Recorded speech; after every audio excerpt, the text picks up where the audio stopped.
हांडिया ग्रामवासी दीर्घदिन प्रतीक्षार अंत घटी 10 मासर धारणा पर एएमएनएस कंपानी ग्रामवासी दाबी को मानि नहीं। ग्रामर युवक युवती मानक नियुक्ति, ग्रामर उन्नतीकरण एवं पंचायत भितर विस्थापन भली विभिन्न समस्या को नहीं दीर्घ 10 मास धरी धारणा देते हांडिया ग्रामवासी, जहां कंपानी संप्रसारण में बाधा सृष्टि होता। तेबे शेष में सबू कल्पना जल्पनार अंत घटी। ग्रामवासी को सहयोग करने राजी हुई कंपानी। गत बुधवार पारादीप अतिरिक्त जिलापाल कार्यालय में प्रशासन, कंपानी एवं ग्रामवासी मध्य त्रिपाक्षिक आलोचना और तुरंत ग्रामर 35 जन को नियुक्ति, ग्रामर उन्नतीकरण एवं ग्रामर महिला मानक रोजगार देवाई स्वीकार करिछि कंपानी।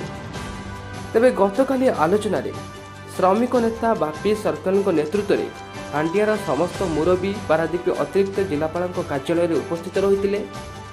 अन्यपक्षे पारादीप अतिरिक्त जिलापाल, पारादीप अतिरिक्त आरक्षी अधीक्षक, ब्लॉक थाना अधिकारी एवं एएमएनएस कंपानी पदाधिकारी माने उपस्थित थिले। Bureau report, news prime Odisha. आज डिस्कसन गत 16 तारिख में मुझे एडीएम महोदय गोटे चिठी करी आम पुनर्वार बैठक से आमको आज डकई त्रिपाक्षिक आलोचना डकई मो प्रशासन अधिकारी, एडीएम महोदय, मो डीएसपी सर, मो ब्लॉक थाना आई सर, कंपानी पदाधिकारी माने उपस्थित थे। आमर विगत 10 मासर धारणा थिला पाचेरी कामर, आज सेटा सफलतार सीढ़ी पहुंची जे आमर नेतृत्व बापी भाई आमर मुख्य दाबी थिला एम्प्लॉयमेंट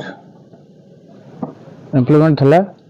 तबरे सीएसआर काम सब बाकी थिला जो आमर गाँव डेवलपमेंट काम से सब आज मानि नहीं। एम्प्लॉयमेंट 35% देवे जनवरी 1 नियुक्ति नियुक्ति देला परे से माने पाचेरी काम आरंभ करें एडीएम महोदय को प्रतिश्रुति देते। धारणा प्रत्याहार करा जो दिन पिला नियुक्ति पाइबे ता पर दिन धारणा प्रत्याहार करा आम धारणा स्थल को मध्य एडीएम महोदय, आमर प्रशासन अधिकारी डीएसपी सर, कंपानी पदाधिकारी माने सेठी जिबे प्रतिश्रुति देइछन्ती। गला परे आम धारणा सेठी प्रत्याहार हबो। निश्चित सफल हो भावी जेहेतु बापी भाई नेतृत्व में आम सफलतार सीढ़ी पहुंचीचु। बापी भाई सर्वप्रथम धन्यवाद देवी, एडीएम महोदय को धन्यवाद देवी। देखो विस्थापित न होवार कारण आम कहीं कहीचु आमर मुख्यतः कंपानी आमको 16 मसीह गोटे चिठी करथिला जे हांडिया विस्थापित हेनी ना। आमर दाबी थिला आम जब विस्थापित हबु आम पंचायत मध्य रहिबु, आम कौन अन्य जगह जीवुन। कंपानी से गोटे गेम खेलला नरेंद्रपुर चले आम से आम कंपानी चिठी आधार बर्तमान 16 मसीह चिठी को नहीं आम गोटे जिद धरचु विस्थापित हबुनु। जदि भी भविष्य में विस्थापित कथा उठे विस्थापित हबु नुआगढ़ पंचायत ही रहिबु, अन्य कौन जगह जीवुनु। से जेकोन पदक्षेप ना पड़ो आम आगे जीवु। ये आलोचना होता है। एडीएम महोदय मत कहले आपण प्रशासन अधिकारी उपस्तर चिठी करंतु जनातु, आम चिठी करूँ काली परन आड़ू जनइबू आम पंचायत रही। हांडिया बासी मैंने बसी थे बाउंड्री वाल कर दौनी से आमर एडीएम से आज गोटे मीटिंग रखी थे कॉन्फ्रेंस हॉल में। हांडियार लोक मैंने सब आसी जो मैंने चाषी और बापी बाबू भी आसते। तो से मीटिंग रे डिस्कशन होला दीटा पॉइंट ऊपर, गोटे हूँ सीएसआर और आउ गोटे हूँ एम्प्लॉयमेंट। जो एम्प्लॉयमेंट जो ऊपर डिस्कशन है से आज डेट रे एएमएनएस इंडिया 85 लोक को इंगेजमेंट कर बालांस जो 50 लोक से कहले आम कहली पर्यटन एवं प्लांट आसी पारनी, तेणुक आमर टे लोक आउ फर्दर इंगेजमेंट करवा डिफिकल्ट। आपण टाइम दिखाते फेज मान करा या भितर गोटे फाइनाल कल डिस्ट्रिक्ट एडमिनिस्ट्रेशन एवं बापी बाबू ग्राम समस्त जो मैंने डिसीजन है आम 35 लोक को एंगेजमेंट करा 1 जनवरी ठारू एवं जहाँ जहाँ सीएसआर एक्टिविटी रहिला सेटा भी करा 35 लोक जो रहिबे जे जो फैमिली माने टोटल पाई नाहंती तांकू जेमती कवर करा सब गोटे गोटे फैमिली जेमती जने जने से 34 35 रे रहिबे।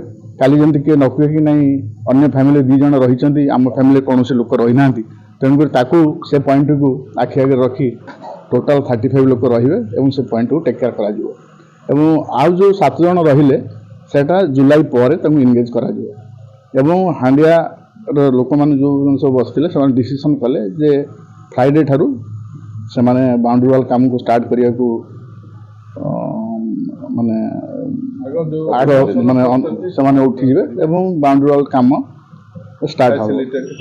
ଆକ୍ଚୁଆଲି ଦେଖନ୍ତୁ ଯେଉଁ ଦୀର୍ଘ ଦିନର ଇସ୍ୟୁ ଥିଲା ଯେ କି ନାହିଁ କେଉଁଠି ସେମାନେ ଡିସପ୍ଲେସମେଣ୍ଟ ହେଇକି କେଉଁଠି ରହିବେ କ'ଣ କରିବେ, ଆପଣ ଜାଣିଛନ୍ତି ଯେ ପାରାଦୀପରେ ଜମିର ବହୁତ ସର୍ଟେଜ୍ ଅଭାବ ରହିଛି ଏବଂ ସରକାର ଗୋଟେ ଜମି ଅଧିଗ୍ରହଣ କରିବା ପାଇଁ ସେ ବହୁତ କାମ ଚାଲିଛି ଏବଂ ଜମି ଅଧିଗ୍ରହଣ ପାଇଁକା ଆମେ ବି ପଇସା ଦେଇ ସାରିଲୁଣି। ସରକାର ତାର ଗୋଟେ ସ୍ଥାନ ମାନେ ଆଇଡେଣ୍ଟିଫାଇ କରିଛି ନରେନ୍ଦ୍ରପୁରରେ, ଯେଉଁଟାକି କରେଣ୍ଟ ଜାଗାଠାରୁ ସେଇଟା ବହୁତ ବେଟର ଜାଗା ଏବଂ ସରକାର ଯାହା ଯେଉଁ ହିସାବରେ ଆର୍ଆର୍ ପଲିସି ରହିଛି କେଉଁ ପ୍ରକାର ତାର ମାନେ ରିହାବିଲିଟେସନ୍ କଲୋନି କରିବ, ଏଇଟା ବେଷ୍ଟ ରିହାବିଲିଟେସନ୍ କଲୋନି ରହିବ ୱିଥ୍ ମଡର୍ନ ଫ୍ୟାସିଲିଟିଜ୍ ଏବଂ ଦେ will be delighted, happy rather than delighted. So they will be delighted to stay there. So that is the and say ଆପଣ ଜାଣିଛନ୍ତି ArcelorMittal ଗୋଟେ ଗ୍ଲୋବାଲ କମ୍ପାନୀ, ଆମେ definitely ଗଭର୍ଣ୍ଣମେଣ୍ଟର ଯାହା R R policy ରହିଛି ତାକୁ ମାନିକିରି employment ହଉ କିମ୍ବା ଇନଫ୍ରାଷ୍ଟ୍ରକ୍ଚର ବିଲ୍ଡିଂ ହଉ ଆର୍ଆର୍ କଲୋନି ହଉ ସେହି ହିସାବରେ ତାଙ୍କୁ ଫ୍ୟାସିଲିଟି ଦିଆଯିବ।